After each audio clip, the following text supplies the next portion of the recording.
Lenovo ThinkPad এর যারা X1 Yoga চাচ্ছিলেন মেটাল এডিশনের লেটেস্ট ডিভাইসটা, তাদের জন্য সবচেয়ে প্রিমিয়াম এই ডিভাইসটা নিয়ে আসছি, সবচেয়ে ভালো কনফিগারেশন এবং গুড কন্ডিশনে। Core i5 এর 8 generation, 16 GB RAM, 512 GB SSD, Dolby অ্যাটমসের sound system, front side stereo স্পিকারে। আর এই ল্যাপটপটাতে আপনারা কিবোর্ড ব্যাকলাইট পাচ্ছেন, fingerprint sensor, 14.1 narrow bezel display পাচ্ছেন, তার উপর FHD resolution, colour booster, IPS panel. ল্যাপটপটা দুইটা মোডে ইউজ করা যায়, বর্তমানে হচ্ছে প্রফেশনাল মোডে আছে, আপনি চাইলে 360 মোডে কনভার্ট করেও কাজ করতে পারবেন।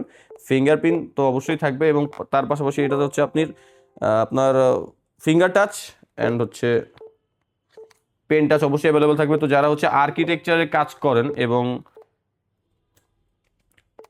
গ্রাফিক্সের কাজ করতে চাচ্ছেন, তাদের জন্য এই ডিভাইসটা খুব ভালো হবে। Pen touch plus finger touch দুইটাই, ফুললি মেটাল বডি এবং ল্যাপটপটা জাস্ট আপনি কালার কম্বিনেশনটা দেখেন এবং ফুললি মেটাল বডি হওয়ার কারণে কিন্তু বিল্ড কোয়ালিটি আরও প্রিমিয়াম লাগবে। আর এটার প্রাইসটা থাকবে মাত্র 56,900 টাকা অফার প্রাইস। যারা কুরিয়ার সার্ভিসের মাধ্যমে অর্ডার করতে চান অথবা আমাদের সব ভিজিট করে ল্যাপটপ কিনতে চান, তারা আমাদের হোয়াটসঅ্যাপ নাম্বার 01642180664 এই নাম্বারটায় যোগাযোগ করতে পারেন।